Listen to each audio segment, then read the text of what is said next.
What do you do when the man who signs your paychecks goes on his podcast and tells the entire NASCAR world that you were the problem? We are breaking down every single moment of the most chaotic race weekend of the 2026 NASCAR Cup Series season. A 27-point penalty that erased a second-place result. A fiery pit road confrontation between Toyota teammates. And a team owner forced to choose sides, who did not choose his driver. The Quaker State 400 at EchoPark Speedway in Hampton, Georgia was supposed to be a routine Sunday race. A massive rain and lightning storm forced a red flag at lap 109, halting the event for over 3 hours. The checkered flag did not fly until nearly 2 a.m. on Monday, July 13, 2026. But the worst part hadn't even started yet. Bubba Wallace entered that weekend sitting 12th in Cup Series points, 83 points above the playoff cut line. Comfortable on paper, not safe in reality. With only a handful of regular season races remaining, every single point carried enormous weight. There was also an unwritten rule hanging over this race. At superspeedway drafting tracks, Toyota drivers are expected to work together, draft together, and protect each other. Not written in any rulebook. But inside the garage, it might as well be law. Remember that rule. Because by the end of this night, it will be lying in pieces on pit road. The first disaster arrived at the end of Stage 2.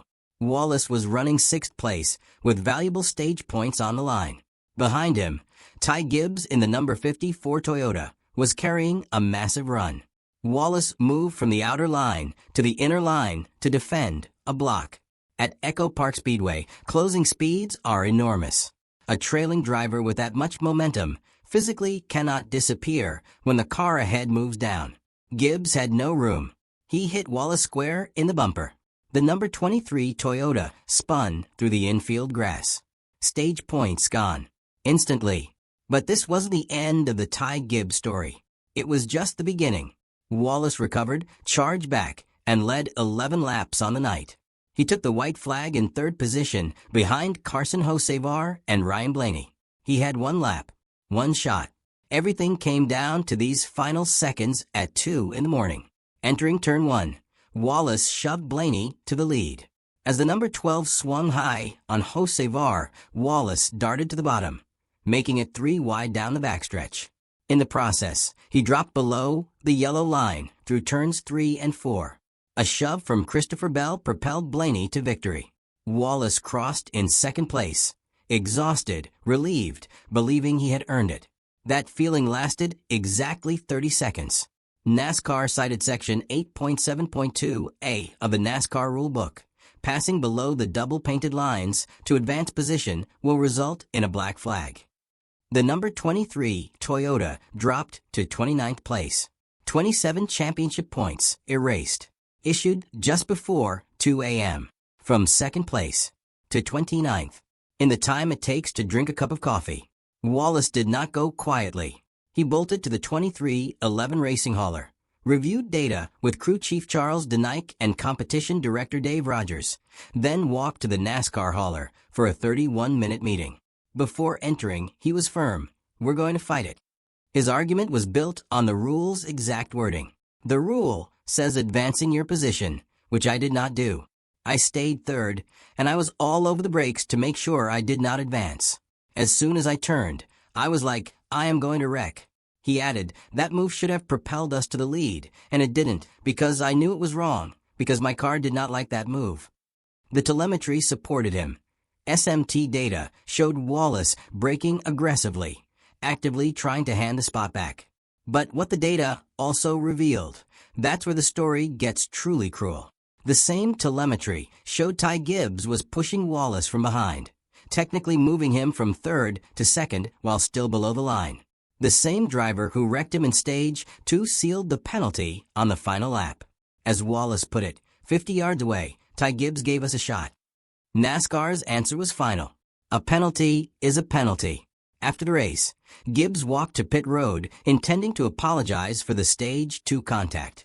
He did not expect what came next. I just said lift. I said there's an opportunity to give, and you didn't. He was like, well, don't block me. It's like, bro, you hit me square in the bumper. The block was well ahead. You seen it coming. Gibbs responded, "I want to tell him sorry because he cleared himself and then, unfortunately, he showed a lot of disrespect. I tried to help him out there, at the end, and push him to win." Two completely different versions of the same conversation.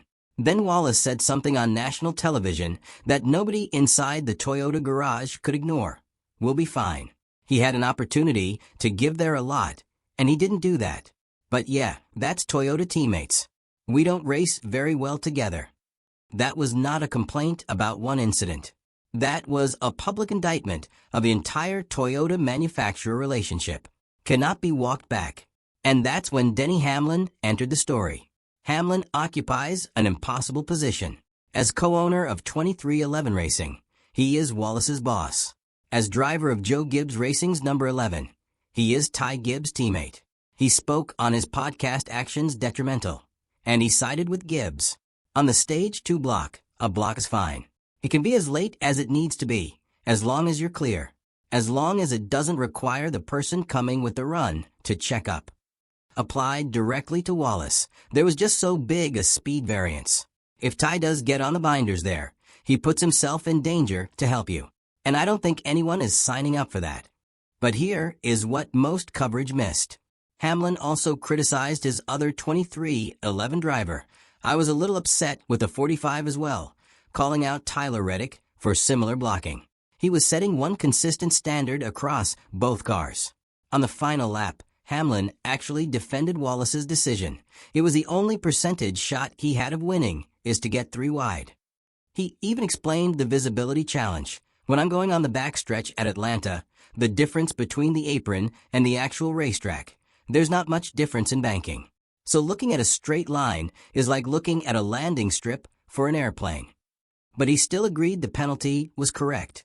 "When I watched it, I was thinking that that's definitely going to be a penalty because I've been penalized for it before."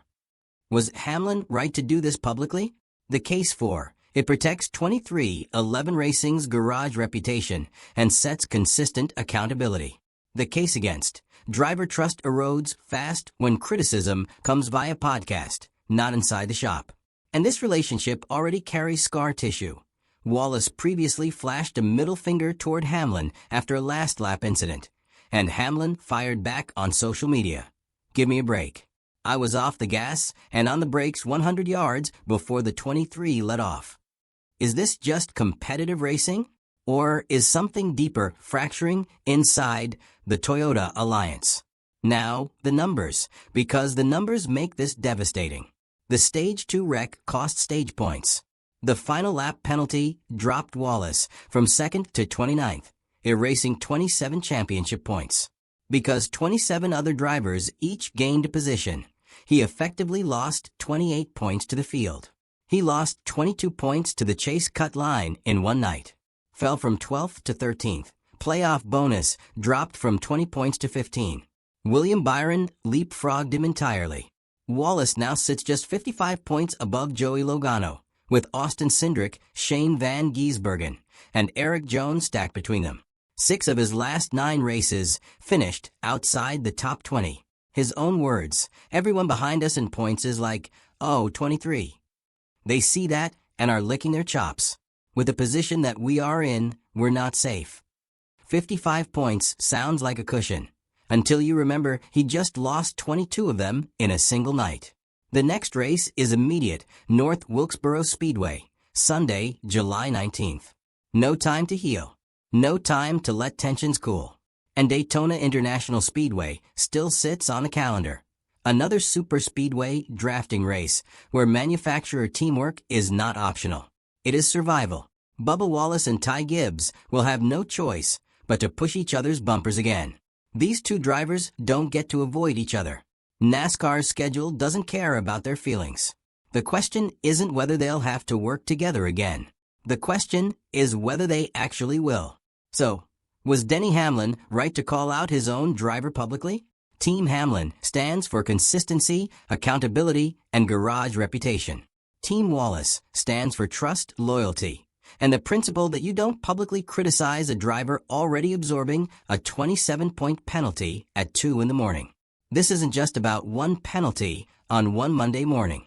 This is about what happens when the people inside the same tent stop trusting each other.